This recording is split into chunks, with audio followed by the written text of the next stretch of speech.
the second installment of ASMR drawing. This is, I guess, the second video in a little series charting the progression of a big commission I'm working on and I've been working on for some time. The first video was made maybe towards the end of September last year, I think. And if you look closely at the bottom right of the drawing, you can actually see the building that I drew in the previous video. The Vidara Hotel in Las Vegas. So I think I'll no doubt make a whole playlist of these videos that I can start now that there are two, and they'll probably end up being 100, who knows how long it will take me to complete this. But I'm having a slight meh because I recorded the first 20 minutes of this talking for this video because the visuals and the sound recording were made separately, just because of the way I have to film me drawing this is incredibly difficult to set up the mic at the same time. Although if I do it again I will try and make it so I can record the pen sounds. So unfortunately there's no scratchy pen sounds, scratchy fountain pen sounds in this video. There's only my voice. So, as I was saying, I recorded the first 20 minutes of this and then duly found out that the recording hadn't worked, which was slightly frustrating. So I'm now recording it again, but that first one was just a practice run, so we're all good.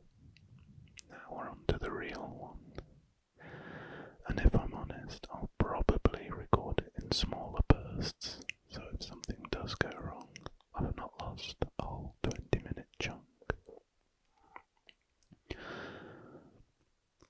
What is maybe slightly different about this video than usual is its length. It's round about an hour. This is an hour special of straight drawing and whispering, and what I'm going to talk about for an hour I really don't know. But I hope that you can have this on to sleep to if you like my whispering, or to draw to, or just to relax to, or do whatever. It's all good, if you make it the whole hour, of course. But I'll try and talk about the drawing, what I'm drawing, some of the music I was listening to, the overall length of this video. Luckily I'm on a fresh new laptop so it can handle the length.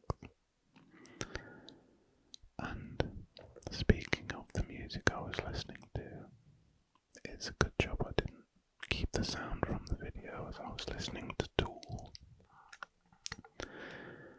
If you don't know Tool, they are an American metal band, like a kind of proggy alternative metal band who primarily operated in the 90s and early noughties, and I'd never really listened to them before a couple of weeks ago, and since then they've kind of been my sole drawing band. I've only been whilst listening to Tool, especially on this commission here. And I'm quite into it. I think it's quite good background music for drawing and thinking critically. I guess they're quite, they really go hard on they're quite serious, I think. Although they do have some silly song names and ideas, I think they're quite a serious kind of technical band. If you know the art of Geiger Schiesche, the German guy who created Alien, they feel like the music that would accompany his drawings. That may be the silliest thing anyone's ever said, but it seems to make sense in my head. I'm not sure. See, I'm only 5 minutes in and I'm already rambling complete nonsense. I may have to stop and readjust my recording setup, as I'm actually currently in the hallway of my house. Those who have been listening to me for a while will know that our neighbours have some very noisy dogs, and today they've chosen to bark lots and lots and lots and lots. And my desk looks out over the garden where a lot of the dogs are and keep barking, so I moved into the bedroom on the front of the house, which was great because I could lie on the bed and talk, and indeed conducted the whole lost 20 minutes of the audio for this video. But as you might be able to hear now, the cars were going past the house at quite an alarmingly loud rate, and I'm sure it was being picked up on the video, so I've moved to the centre of the house, the hallway, where hopefully no sound will be picked up, either out the front or the back, other than my voice, and maybe me shuffling around like a fool on the floor. So, I did actually want to talk a bit about Tool, the band that I've only recently found out information about. Whilst drawing this drawing, I was listening to their first album, Undertow, released on the 6th of April 93. I didn't plan for this to be all information about Tool, but here we are. They released this album, and their album artwork definitely has a theme. It definitely, there's a running kind of psychedelic, almost like deeper meaning theme with the music and the album covers. I'm sure that was the intention of the band, and the cover for Undertow to me kind of looks like a ribcage, or like a skinny Geodude from Pokemon. The famous songs of the album are Sober, which is one of their biggest ones, and I guess A Prison Sex is a pretty famous song. And anyway, that came out in 93. And the second album came out in 96, called I've forgotten. Ainema, A-E-N-E-M-A. And the cover has kind of a square, like a futuristic screen on it. I'm really not sure. And I believe this album is a concept album about if California was engulfed by a great flood, if the sea levels rose and engulfed all of California,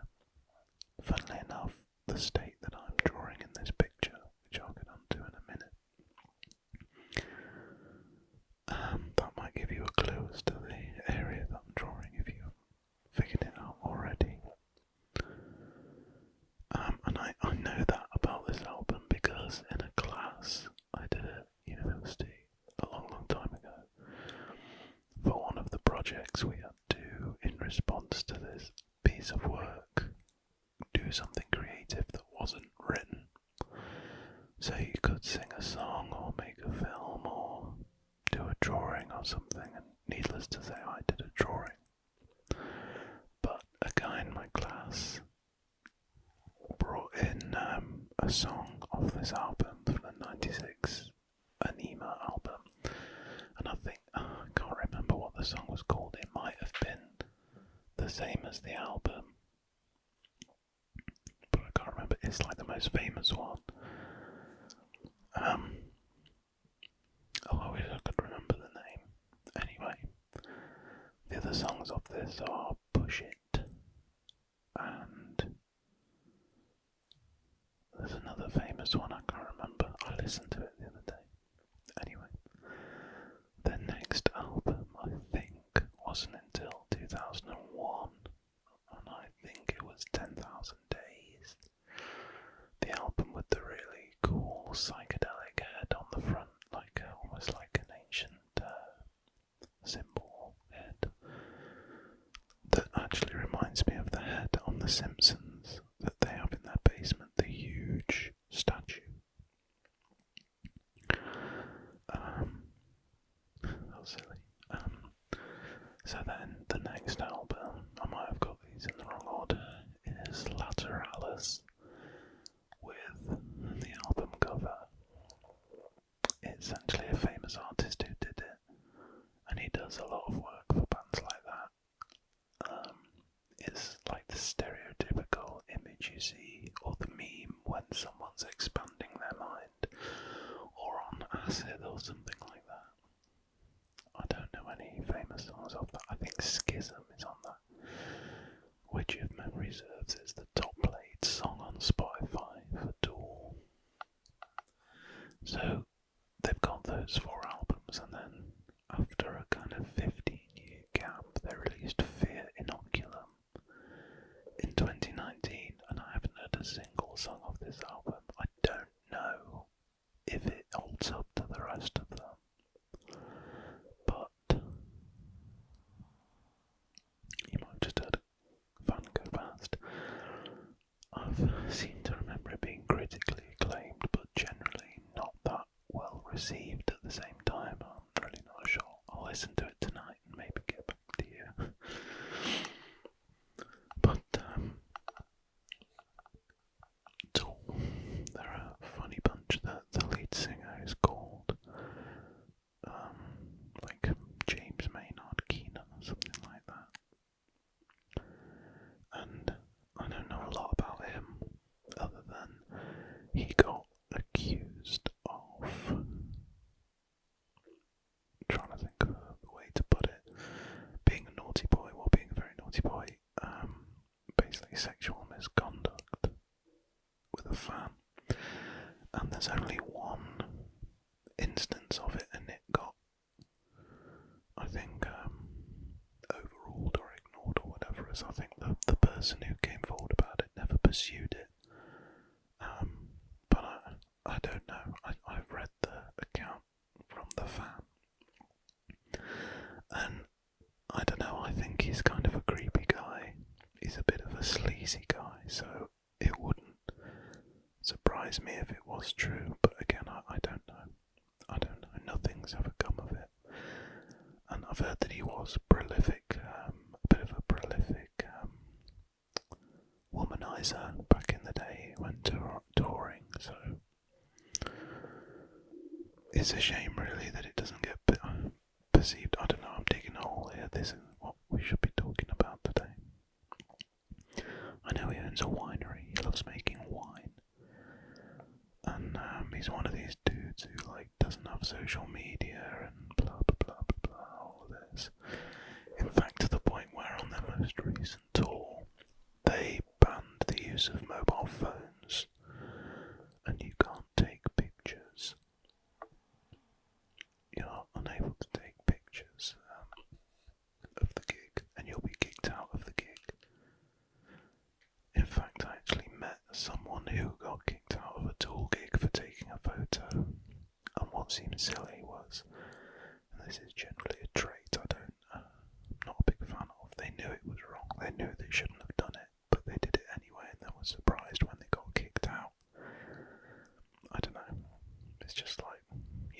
was going to happen.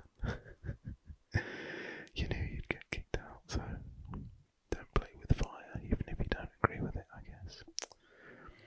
But, I mean, obviously I agree with that in the context of a tool gig. I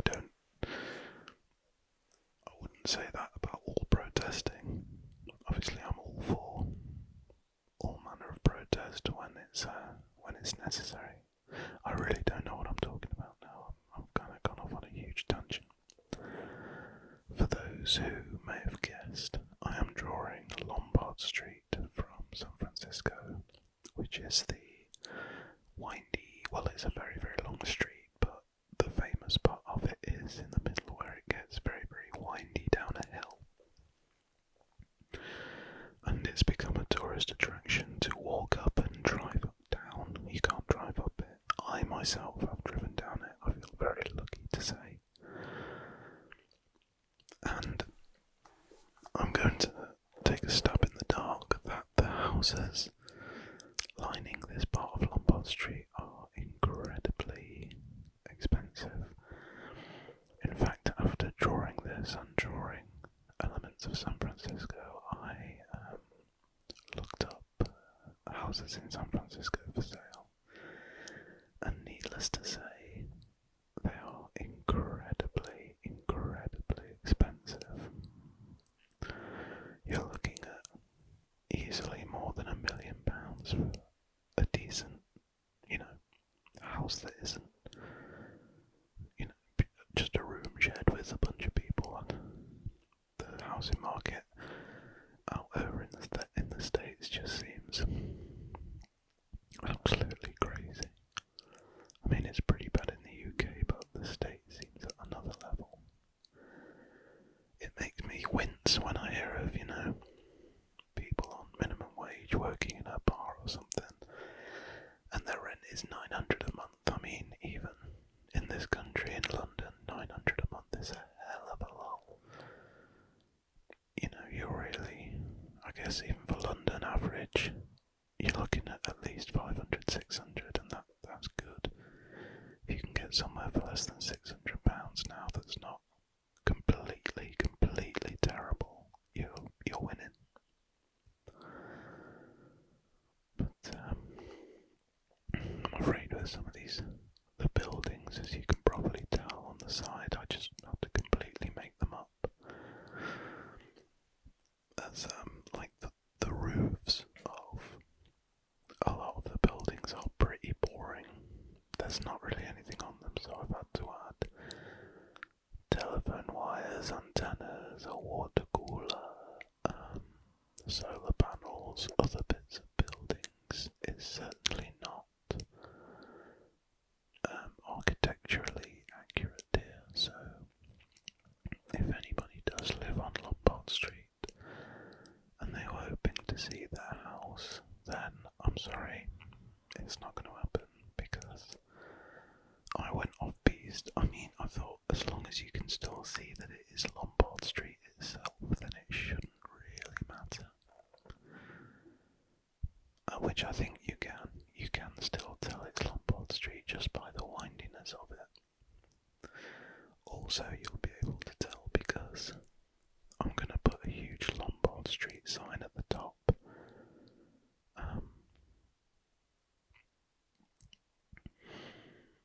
That actually doesn't occur in this video, so the Lombard Street sign will, be entered at a later date. I'm not sure if you'll notice, but I actually, on my kind of piece of blotting paper, I'm sure you can see there, or I've seen, there's a bit of writing on it that says something like, I think this is thick enough now. Hopefully this is quite thick, or something like that. And sorry, my phone just went off, and what I'm talking about is the fountain pen that I'm using in this video. And basically just about how it's gotten quite blotchy and thick in the many years that I've been using it. And it was just a little tester on my blotting paper.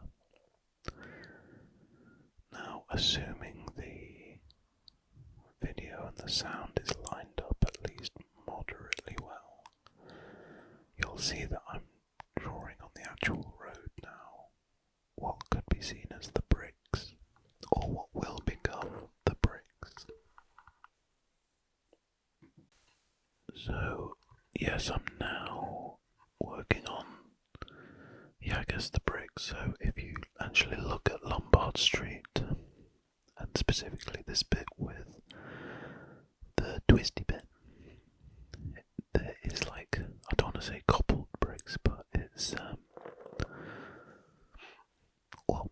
the street's made of bricks, and it's different to what's on the driveways, so I thought I'd keep that true, so you're not getting confused by looking at the twisty section of the road versus the driveways and not getting all, confused.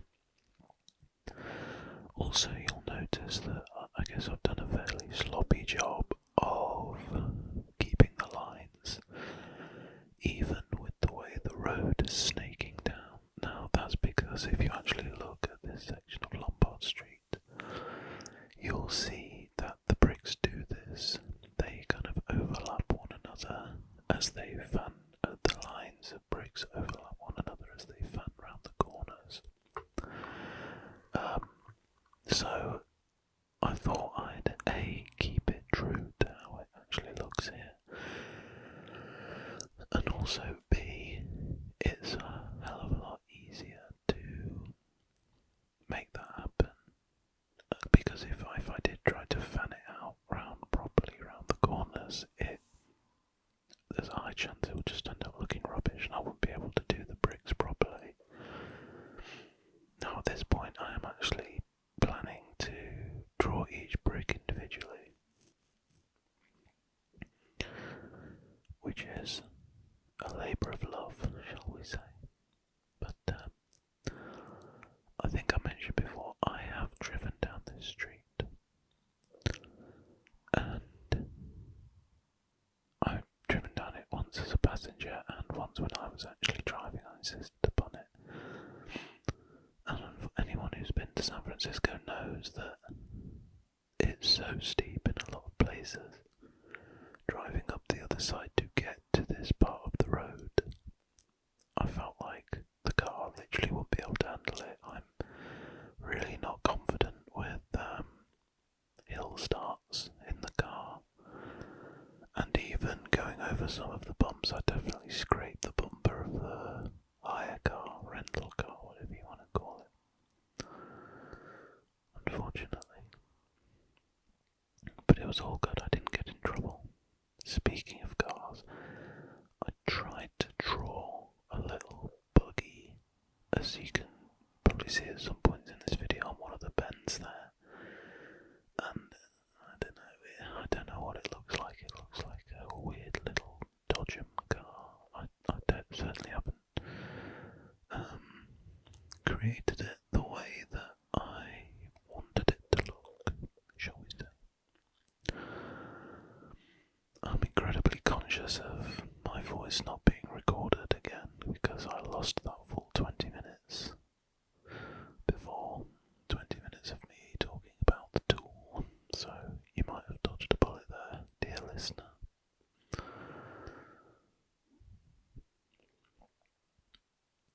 What this method did remind me of doing the lines in anticipation of doing the bricks on the floor, is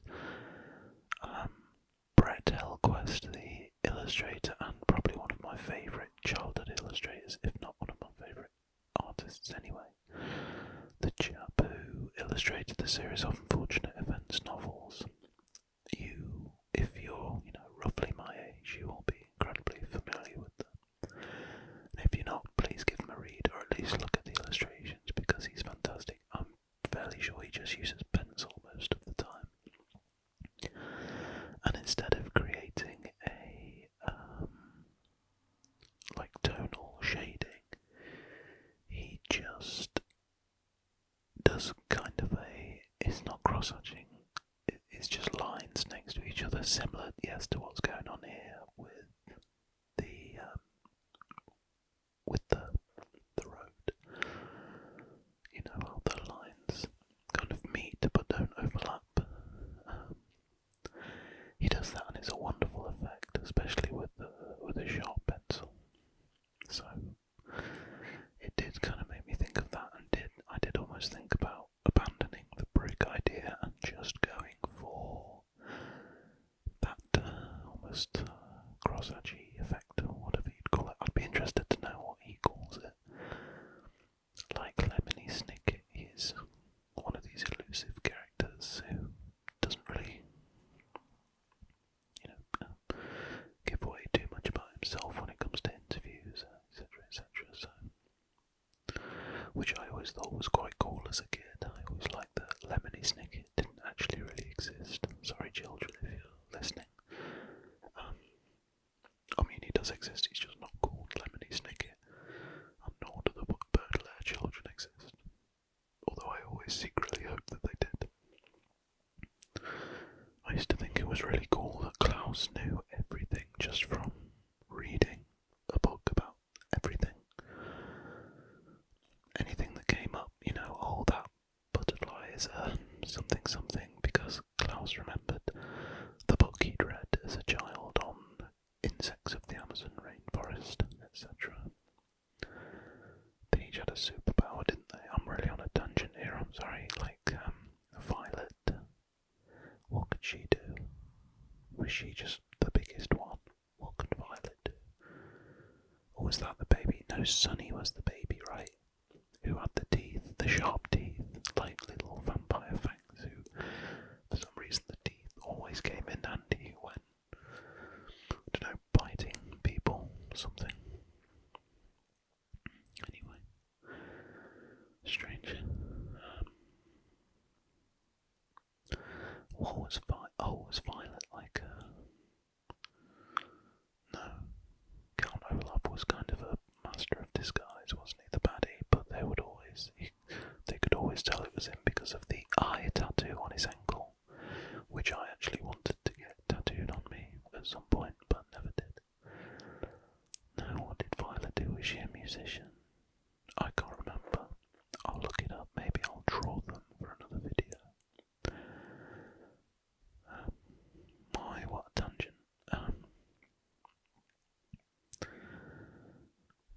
What was I talking about? Well, obviously Lombard Street in San Francisco.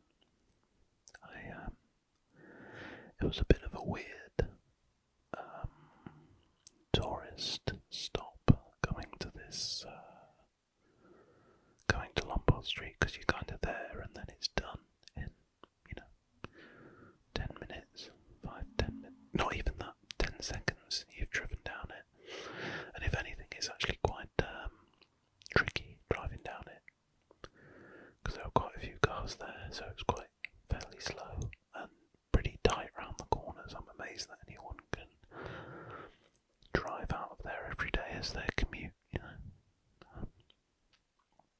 What else did we see in San Francisco? We went and ate chowder, the clam chowder, where you get it in a bowl, and the bowl is made of a loaf of bread.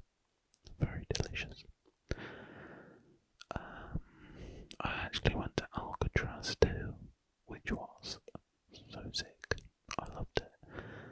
As kind of a, I don't know what you'd call it, America. Well, I know they call Americans or whoever who are obsessed with British culture Anglophiles.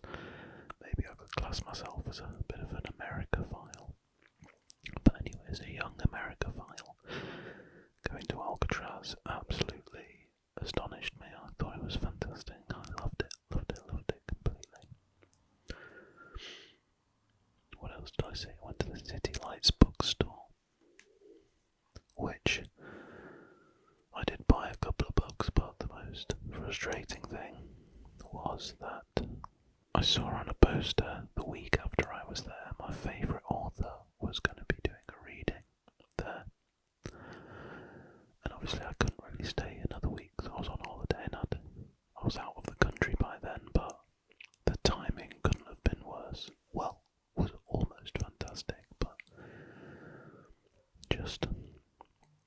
just didn't work out in the end. I then found out that said favourite author actually used to live fairly near me in London, but obviously the chances of seeing him were slim to zero, and I never did.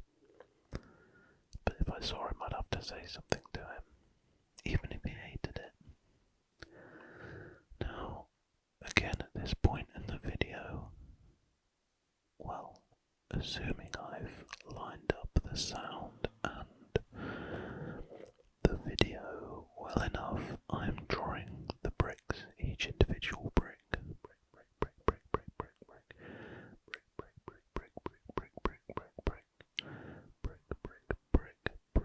Brick with a B, not a B. Which is a decision. It was a conscious decision. I like drawing every single brick that I possibly can.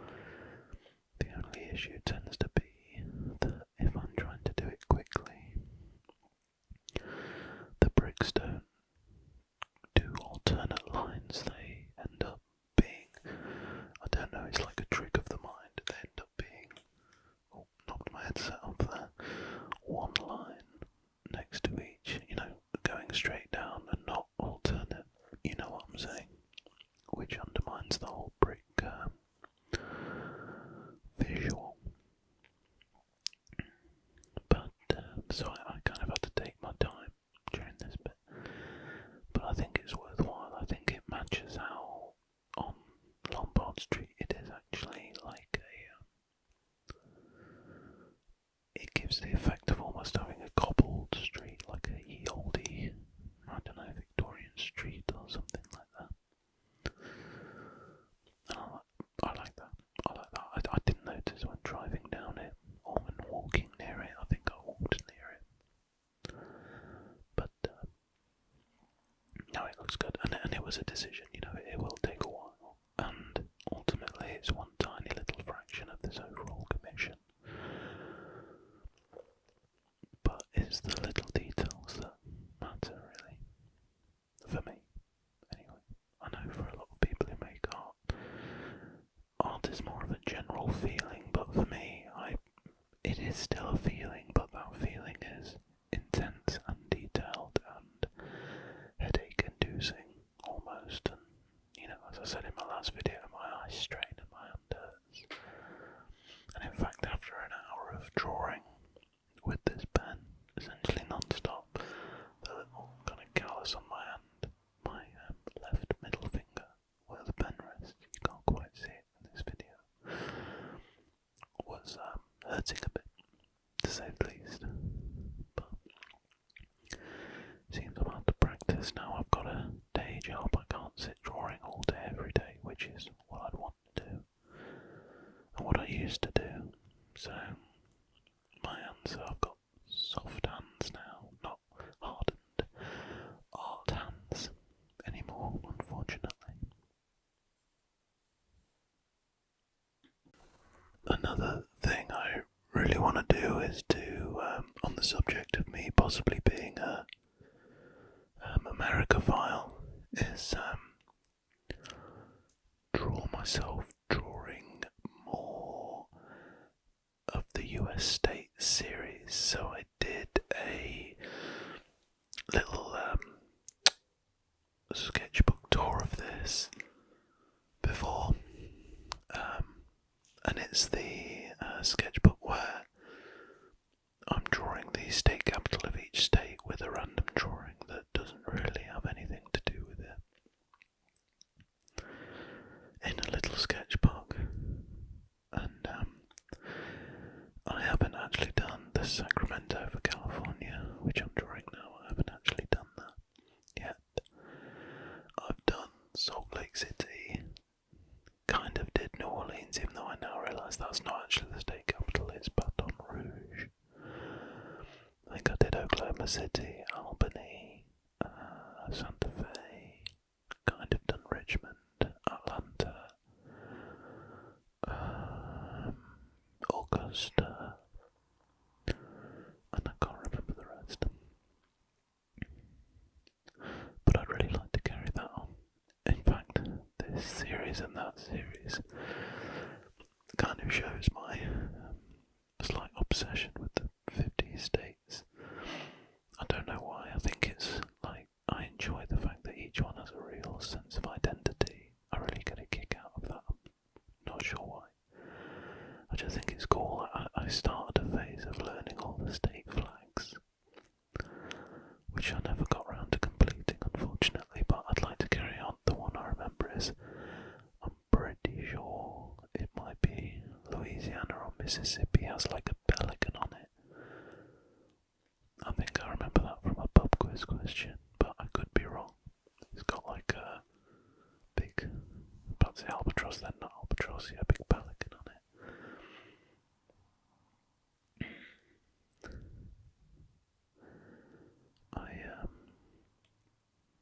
I've purposely tried to make this so I'm not specifically talking about anything specific in the video because of the nature of this and the fact that I'm trying to I'm kind of doing the voice this voiceover in kind of 10-15 minute bursts to avoid losing any great chunk of the talking. So maybe for the first time I don't have to properly line it up as I would do another video, which can often be quite painstaking as I'm not recording the video straight onto the sorry, I misspoke, recording the audio straight onto the recording of the video. I'm sure there obviously is a way to do this, and generally a much easier way for me to create my videos, but I haven't figured it out yet. What I will do in the next month is buy some little handheld microphones, the kind of ones that you see influencers and people being interviewed have taped to their top or their shirt or whatever. I want to get some of those because I'd like to put some on the pen or on my hand so I could record myself talking separately with my mic and recording the pen sounds directly onto the video so I don't have to record it after and add it all in. I can kind of get it all done in one go, and I think it will be more authentic then and more real. Also, it would just be nice to kind of invest in myself, invest in the channel a bit more. I got the GoPro camera, I got a very kind of a shoddy GoPro arm to hold it up, but it'll do the trick for now until I get a more expensive one. And what else was I going to buy? Yes, these microphones. I would eventually like to get a new camera, so I'd have 3 cameras then, and I could do some bigger pieces of art with a couple of different angles on it. I've definitely talked about this before, and I really plan on doing some more different forms of videos, such as my last video that was kind of like the video essay. I really enjoyed that, and although it was kind of a short fire one, I'd like to do slightly longer ones about topics that I am interested in. So I have ideas about, art and the philosophy of art and things, and assuming most people are here to just kind of hear me whisper or see me draw, they might not be too bothered about what I'm talking about, so no one can really disagree with me whamming on about some kooky crackpot theories about art philosophy and maybe philosophy in general. I'm not a religious guy, but I'm not a philosopher either, but I favour philosophy over religion personally. But, there's a lot of overlap with the two, so maybe I need to investigate further.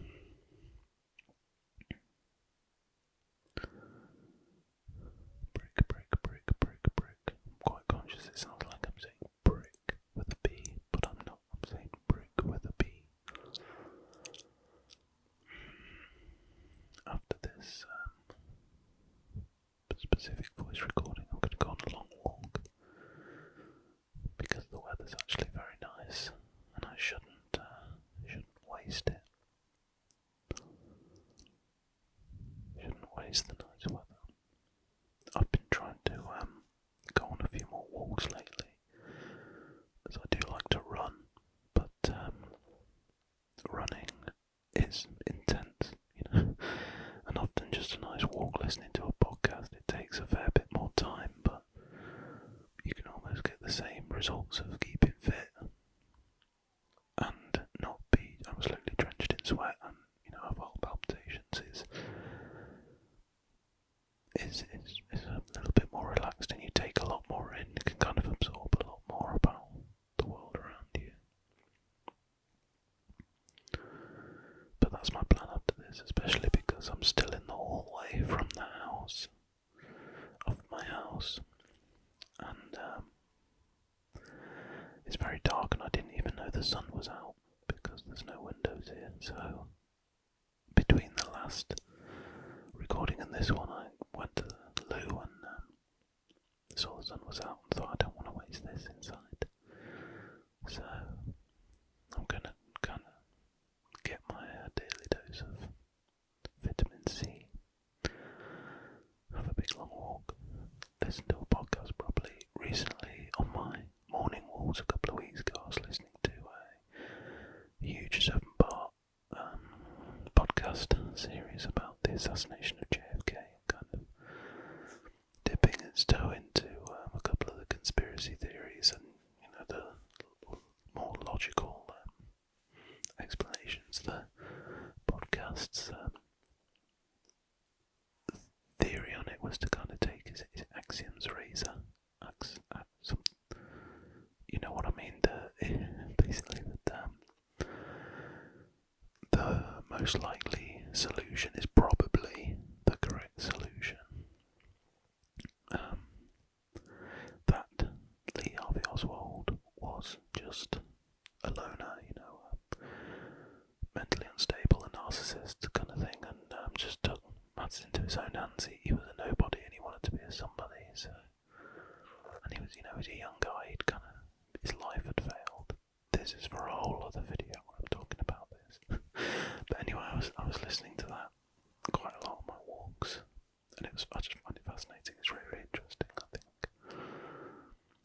The podcast was called The Rest is History, and they've got absolutely tons of videos, and I'd recommend it.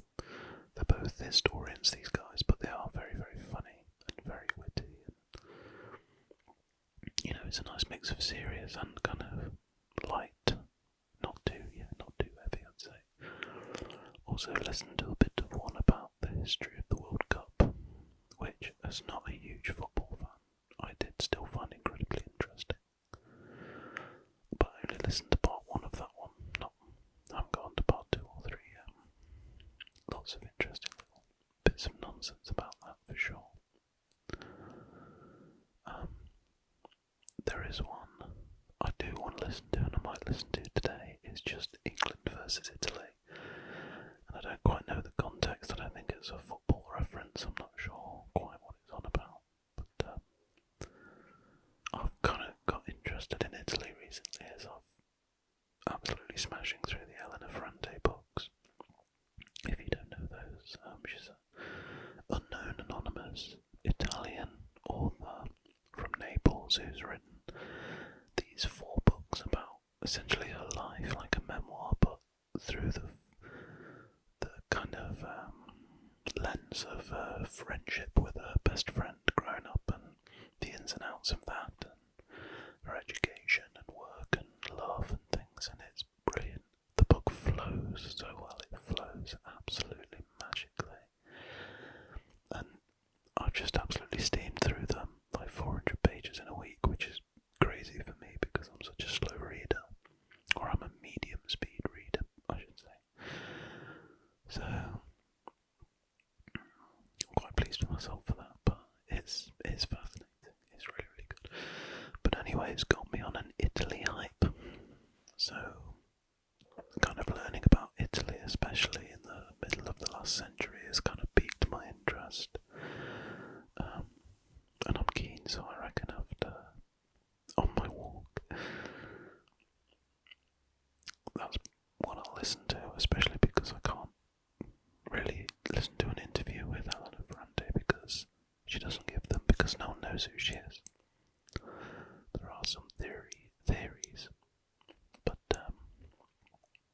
also, again, what I was saying about the JFK assassination is most likely that the most likely explanation is the correct one, i.e. that I can't remember a name, but that it's this Italian journalist, I think, or someone anyway. There's a fairly convincing theory about who it is. And my friend who introduced me to the books told me that there's this other theory that it's a man. And my friend in question who was telling me about this, who is a female, was saying there's no way that a man could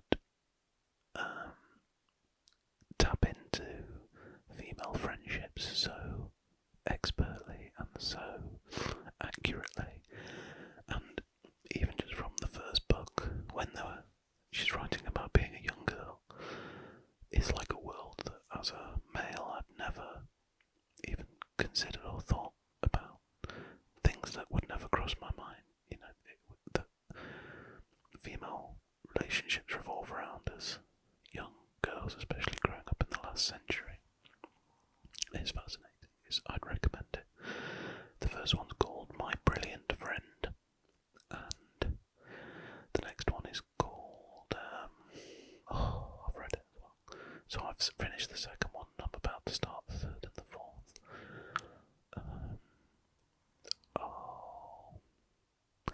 Loss of a New Name or something like that, and then they're just kind of names like that. But my friend made a good point, and it's true.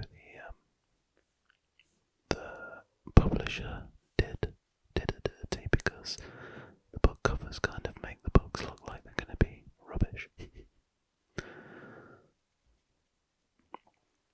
So just bear that in mind. Don't judge the book by its cover. You must. I will just say, as we're reaching this point in the video, that at the end I wanted to include a little sped up version of what I'd done. So I kind of got this entire video and I sped it up by about 2000%. And that's what the ending is going to be. So I'm going to try and time it out. So there'll be no talking over that bit, and you can just kind of see how it looks when it's drawn quickly, what can be produced in the best part of an hour. Sped up 2000% in about, a minute or something. So I'll leave it there. Thank you for tuning in for this whole hour. Please stick around for the next couple of minutes while the quick video comes on.